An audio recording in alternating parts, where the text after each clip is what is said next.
Excella Education Study in USA assured scholarship. Contact 9881 నమస్తే, welcome to I dream. ఈరోజు మనతో పాటు ఉన్నారు అపోలో హాస్పిటల్ నుండి ప్రముఖ న్యూరో ఫిజిషియన్ డాక్టర్ శ్రీరామ్ గారు. ఈరోజు వారితో మాట్లాడి సెరిబ్రల్ మలేరియా అంటే ఏంటి, ఇది రావడానికి కారణాలు ఏంటి, చాలా మందికి మలేరియా అంటే తెలుసు, బట్ ఈ సెరిబ్రల్ మలేరియా ఏంటి, దీని లక్షణాలు, ఇది వస్తే ఎంతవరకు దీనికి ట్రీట్మెంట్ ఉంది, ఏ లోపల ఆ ట్రీట్మెంట్ తీసుకోవాలి అనేది అడిగి తెలుసుకుందాం. నమస్తే శ్రీరామ్ గారు. నమస్తే అండి. శ్రీరామ్ గారు, మలేరియా గురించి చాలా మందికి అవగాహన ఉంది, బట్ ఈరోజు మనం మాట్లాడుకునే టాపిక్లో సెరిబ్రల్ మలేరియా అనేసి అన్నారు, అంటే ఏంటండి? సో సెరిబ్రల్ మలేరియా గురించి ఫస్ట్ మనం తెలుసుకోవాల్సింది ఏంటంటే, మలేరియా అనేది సాధారణంగా ఒక పారాసైట్, ప్లాస్మోడియం అనే పారాసైట్ దోమకాటు వల్ల మనకి వస్తుంది. ఈ ప్లాస్మోడియం అనే పారాసైట్లో రకరకాల స్పీషీస్ ఉంటాయండి. దాంట్లో మన దేశంలో చాలా కామన్గా వచ్చేది వైవాక్స్ అంటాము, రెండోది ఫాల్సిపెరం అంటాం. సో ఈ ప్లాస్మోడియం ఫాల్సిపెరం అనే ఒక పారాసైట్తో మనకి ఇన్ఫెక్షన్ వస్తే మనకి చాలా తీవ్రమైన మలేరియా వస్తుంది. ఓకే, సాధారణంగా దోమకాటుతో ఫస్ట్ రక్తంలోకి పారాసైట్ ఎంటర్ అయినప్పుడు అది లివర్కి చేరుతుంది. లివర్ నుంచి కొద్ది కొద్దిగా పారాసైట్ రక్తంలోకి వదులుతుంది. ఆ పారాసైట్ మన ఎర్ర రక్త కణాల్లో బాగా అది డివైడ్ అయ్యి దాని మోతాదు పెరిగి ఆ ఎర్ర రక్త కణాలు బర్స్ట్ అయ్యి బయటకు వస్తుంది పారాసైట్. ఆ బర్స్ట్ అయ్యి బయటకు వచ్చిన ప్రతిసారి మనకి జ్వరం వస్తుంది. అందుకనే కొన్ని మలేరియాల్లో ప్రతి 2వ రోజు జ్వరం వస్తుంది, కొన్నిట్లో 3వ రోజు జ్వరం వస్తుంది అనమాట. సో ఆ సైకిల్తో కోరిలేట్ అవుతుంది. ఈ పారాసైట్ రక్తంలోంచి మెదడులోకి వెళ్ళినప్పుడు, పర్టికులర్లీ ఫాల్సిపెరం అంటారు ఏదైతే తీవ్రంగా ఉంటుందో, మెదడులోకి వెళ్ళినప్పుడు సెరిబ్రల్ మలేరియా అనేది వస్తుందండి. ఇది మెదడులో ఉన్న చిన్న చిన్న రక్తనాళాలని ఈ పారాసైట్ బ్లాక్ చేస్తుంది. దాని తర్వాత అది వదిలే రసాయనాల వల్ల మెదడు అనేది డ్యామేజ్ అవుతుంది. సో అది చాలా తీవ్రమైన మలేరియా, చాలా సీరియస్ కండిషన్కి దారి తీయచ్చు. ఓకే, సో మలేరియా వచ్చిన వాళ్ళలో ఇది తీవ్ర రూపం దాలిస్తే వచ్చేదే ఈ సెరిబ్రల్ మలేరియా అంటారు. దీన్ని మనం ఎలా ఐడెంటిఫై చేయడం, ఎలా గుర్తించాలి? సో ఒకటి, మనకి మలేరియాకి సంబంధించిన లక్షణాలు ఏవైతే ఉంటాయో, ఫీవర్ అంటే సైక్లికల్ ఫీవర్, రోజు ఫీవర్ కానీ 2 రోజులకోసారి ఫీవర్ రావడం కానీ, ఫీవర్ విత్ చిల్స్ అంటే చలి జ్వరం రావడం అనేది ఉంటుంది వాళ్ళకి. దాని తర్వాత మలేరియాలో మనము సాధారణంగా చూసే లక్షణాలు ఏంటంటే జాండీస్ రావడం కానీ, లేదా వాళ్ళకి వీక్నెస్ అనేది ఉంటుంది.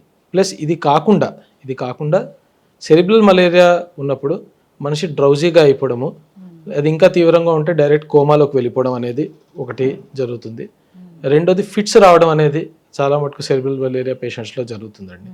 ఓకే, సో మలేరియా ఉన్న పేషెంట్ డ్రౌజీగా అయిపోతున్నారు, లేదా వాళ్ళకి మనం పీల్చినా పలకట్లేదు, లేపినా కూడా వాళ్ళు మళ్ళీ నిద్రలోకి జారుకుంటున్నారు, ఫిట్స్ వస్తున్నాయి అంటే ఖచ్చితంగా సెరిబ్రల్ మలేరియా అనేది సస్పెక్ట్ చేయవలసి ఉంటుందండి. ఓకే, సో దీనికి క్లినికల్ ఎగ్జామినేషన్ ఉంటుందా అండి?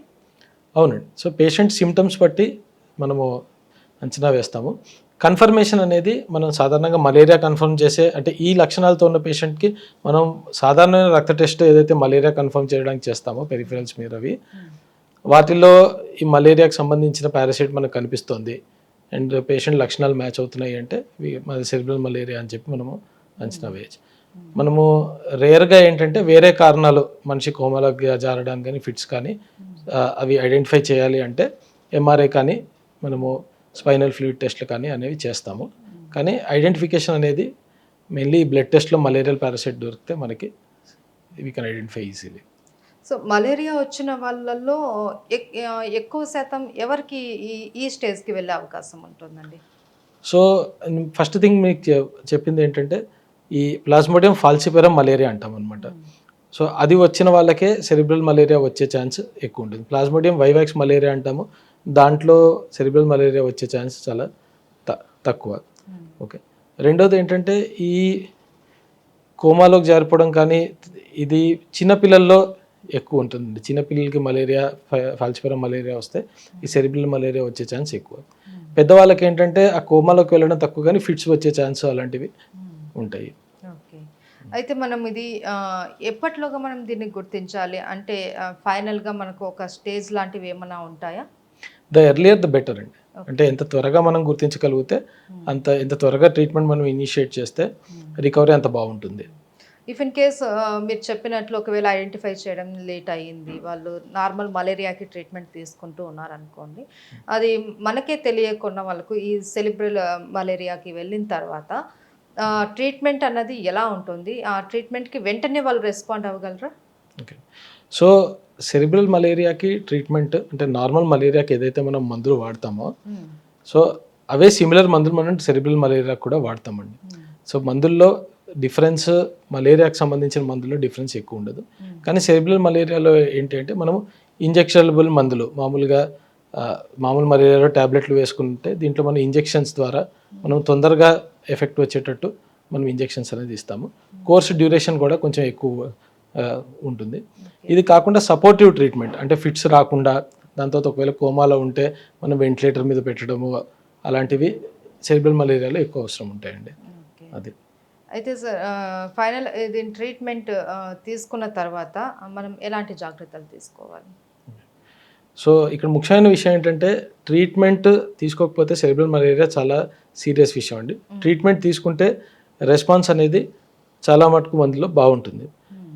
కొద్దిగా లాంగ్ టర్మ్ కాంప్లికేషన్ అంటే రికవర్ అయిన తర్వాత ఫర్దర్గా ఫ్యూచర్లో బ్రెయిన్ డ్యామేజ్ పర్మనెంట్గా ఉండడాలు అలాంటివి జరిగే ఛాన్స్ సెరిబ్రల్ మలేరియాలో తక్కువ, కొద్ది మందిలోనే జరుగుతాయి. సో రికవరీ అనేది ఒకవేళ రికవర్ అయినప్పుడు long term sequel or long term complication తక్కువ, వాళ్ళ క్వాలిటీ ఆఫ్ లైఫ్ బాగానే ఉంటుందండి. ఓకే. అంటే అంటే ఈ మలేరియా నుంచి బయట వచ్చిన తర్వాత కొన్ని రకాల ఫుడ్స్ కూడా అవాయిడ్ చేయమని చెప్తూ ఉంటారు కదా, అలాంటివి ఏమైనా ఉన్నాయా? అది సాధారణంగా జాండీస్ ఉన్న వాళ్ళకి ఏదైతే అవాయిడ్ చేయమని చెప్తారండి అవి they usually avoid oily foods అలాంటివి.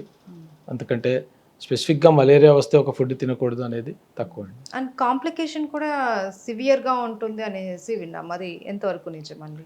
అవునండి. సెరిబ్రల్ మలేరియా ఒకవేళ మనం ఐడెంటిఫై చేసి ట్రీట్ చేయకపోతే మాత్రం అది ప్రాణాంతకం అయ్యే ఛాన్స్ ఉంటుందండి. ఓకే. సో ఇది ఎక్కువగా చిన్న పిల్లల్లోనేనన్నారు కదా, అంటే ఏ ఏజ్ వరకు ఎక్కువ మందికి వచ్చే అవకాశం ఉంటుంది? మలేరియా దోమకాటు వల్ల ఎనీ ఏజ్ గ్రూప్, ఏ ఏజ్ గ్రూప్లో కూడా రావచ్చండి. ఈ కాంప్లికేషన్ ఆర్ సెరిబ్రల్ మలేరియా యొక్క తీవ్రత పిల్లల్లో ఎక్కువగా ఉంటుంది. ఎక్కువ ఉంటుంది అది. ఓకే. సో పిల్లల్లో ఎప్పుడైనా సరే ఈ మలేరియా అనేది వచ్చిన తర్వాత మనం ఎప్పటికప్పుడు జాగ్రత్తగా ఉండాలి. పిల్లలతో పాటు పెద్దలు కూడా గమనించుకుంటూ కొన్ని టెస్ట్లు అవి చేయించుకుంటూ మనం ఏ స్టేజ్లో ఉన్నాం ఏంటి అనేది కూడా మనం ఐడెంటిఫై చేసుకుంటూ తగిన ట్రీట్మెంట్ తీసుకోవాలి అనేసి అంటున్నారు. ఖచ్చితంగా అండి. పర్టికులర్లీ రైనీ సీజన్లో జ్వరాలు వస్తే మాత్రము మనము మలేరియా అనేది ఎప్పుడు గుర్తుపెట్టుకోవాలి. అండ్ దాన్ని ఒక ముఖ్యమైన డిఫరెన్షియల్ డయాగ్నోసిస్గా భావించి టెస్ట్ చేయించుకోవడం మంచిదండి. Right. Okay. Thank you so much Sriram garu. Thank you.